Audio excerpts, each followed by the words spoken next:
Hello everyone. This is your mentor Ekta. I welcome you all on YouTube platform of CC Academy. CC Academy के YouTube platform पर आपका हार्दिक स्वागत करती हूँ मैं।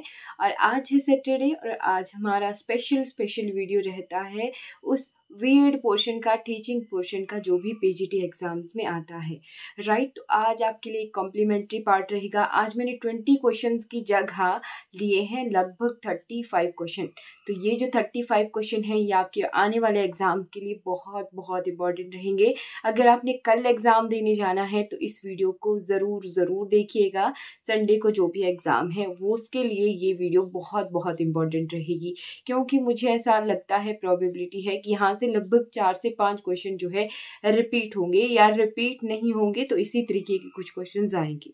चलिए शुरू करते हैं। तो आज का पहला क्वेश्चन है, the launch of satellite channel by IGNOU on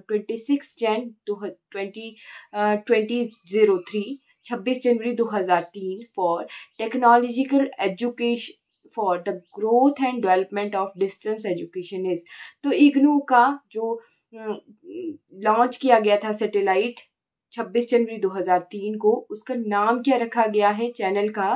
तो उसका नाम है Eklavya technology channel, right. Second question है, networked media exist in interconnected technological environment, right. D option correct रहेगा। The use of radio for higher education is based on the pre assumption of, तो everybody having access to a radio set, इसीलिए ताकि जो है हर एक के पास जो है रेडियो सेट होता है, अवेलेबिलिटी है, इसीलिए रेडियो को जो है हायर एजुकेशन का बेस जो है इसी तरीके से मान के किया गया था। Fourth question, the first Indian satellite for serving the education sector is known as. तो पहली ऐसी इंडियन सैटेलाइट जो एजुकेशन सेक्टर के लिए लॉन्च की गई थी उसका नाम क्या है? EDUSAT, EDUSAT। Okay. Fifth question, the exclusive educational channel of IGNOU is known as. तो इग्नू का एजुकेशनल चैनल जो है उसका नाम क्या है? ज्ञान दर्शन।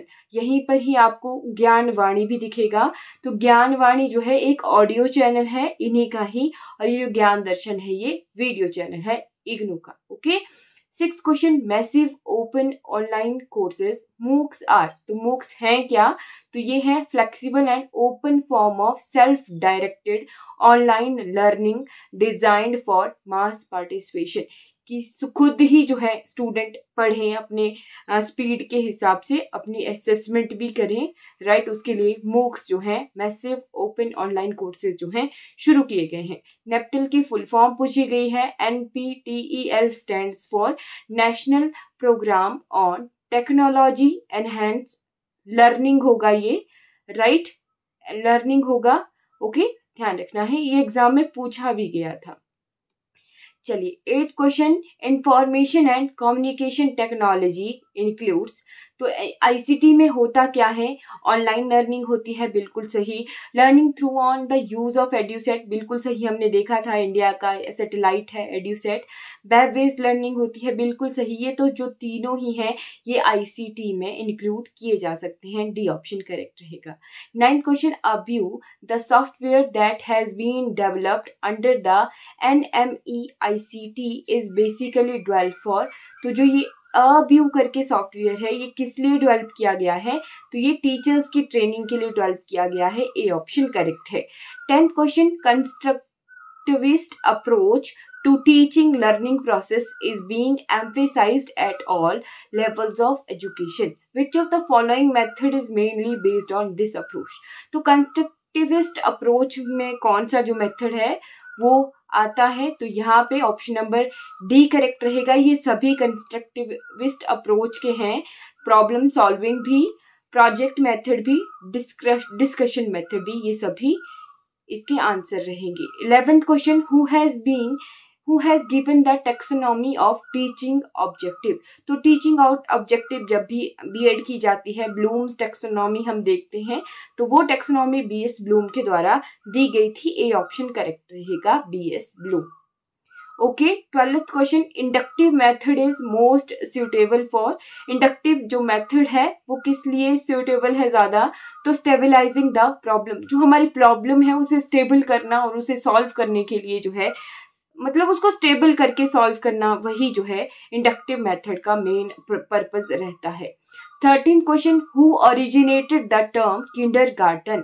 तो किंडरगार्टन जो भी केजी में बच्चा जाता है, केजी है ना, केजी जो हम बोलते हैं, ये किंडरगार्टन है। ये किसने जो टर्म दी थी, उनका नाम था फ्रोवेल। ए ऑप्शन करेक्ट रहेगा।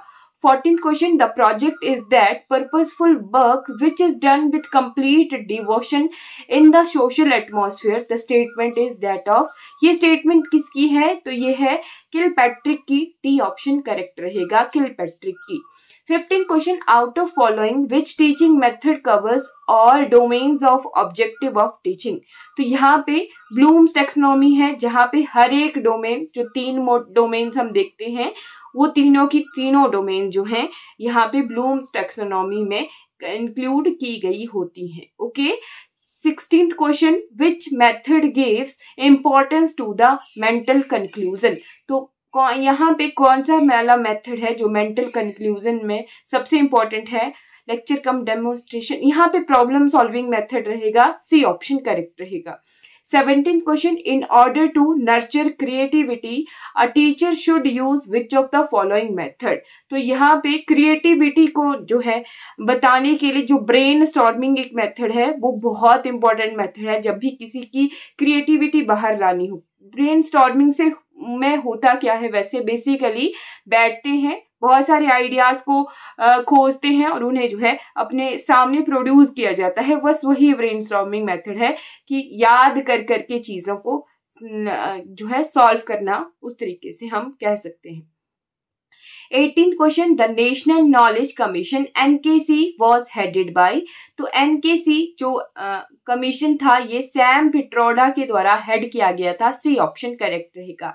19th question, the university that telecast interactive educational programmes through its own channel is. तो ये हम पहले भी देख चुके हैं कि इग्नू के अपने चैनल हैं, राइट, ज्ञान दर्शन, है ना, तो वो हम देख चुके हैं। 20th question, national literacy mission was established in.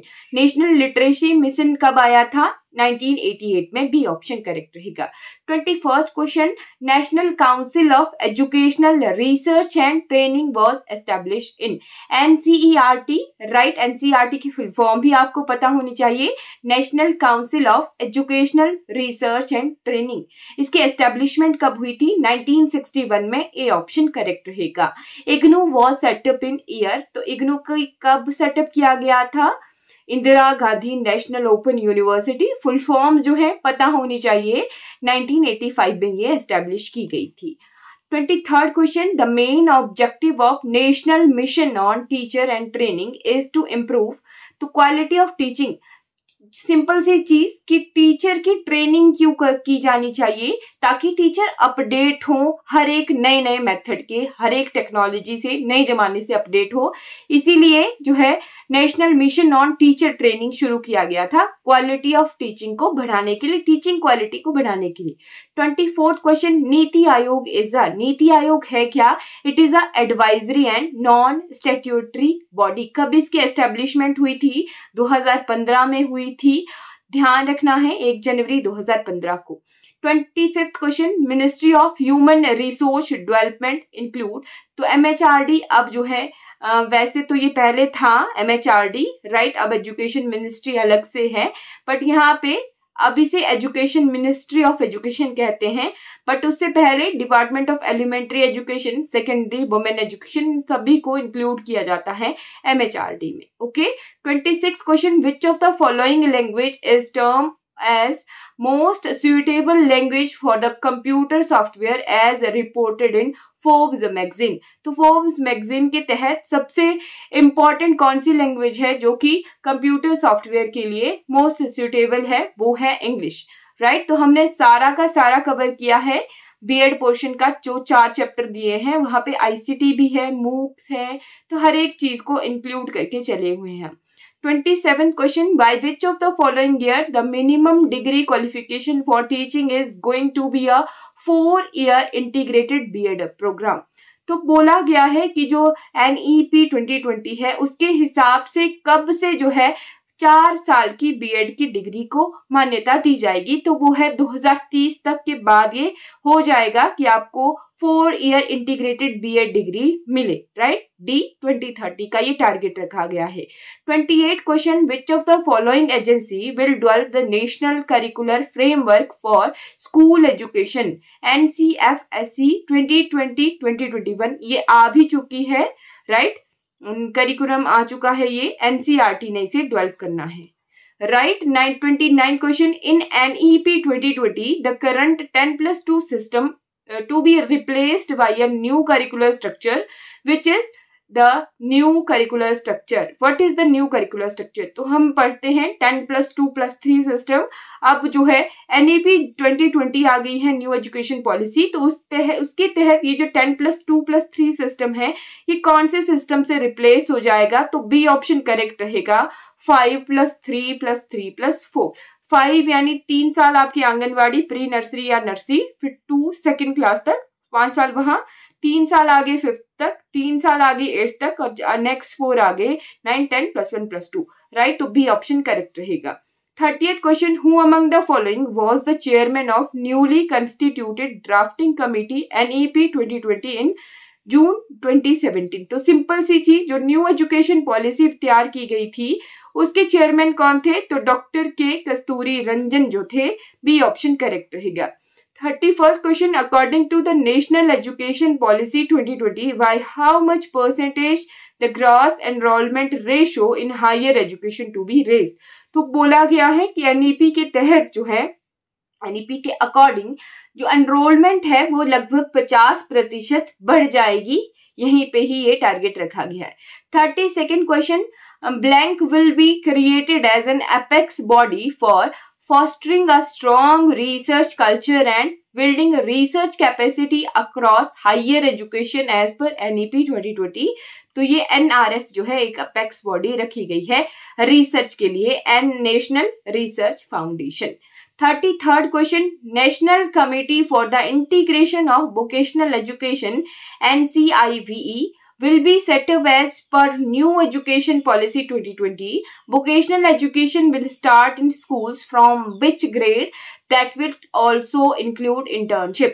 तो छठे ग्रेड से 6वीं क्लास से आपको जो है vocational education new educational policy के तहत स्कूलों में दिखेगी। 6th क्लास से, ग्रेड 6 से वोकेशनल एजुकेशन जो है दिखेगी और उसे एज अ इंटर्नशिप प्रोग्राम जो है कहा जाएगा ग्रेड 6th क्लास से। Okay. 34th question, what is the full form of परख? परख की full form performance assessment review and analysis of knowledge for holistic development. बहुत इंपॉर्टेंट है। परख की फुल फॉर्म, निपुण की फुल फॉर्म भी इंपॉर्टेंट है, national initiative for proficiency in reading with understanding and numeracy. तो निपुण 3.0 तक आ चुका है। 3.0 जो है चाइल्ड केयर के लिए है, CCE के लिए। चलिए, अभी तक हम जो है डिस्कस कर चुके हैं 35 क्वेश्चन इस बीएड पोर्शन के। आई होप आपको ये जो सीरीज है ये बहुत बहुत इंपॉर्टेंट जो है लग रही होगी। फर्स्ट 5 डेज वीक के हम पेपर 1 डिस्कस करते हैं और लास्ट जो सैटरडे होता है उस दिन हम बीएड यानी एजुकेशन वाला पोर्शन जो है डिस्कस करते हैं। आई होप ये वीडियो जो है आपके आने वाले एग्जाम के लिए बहुत बहुत फ्रूटफुल हो।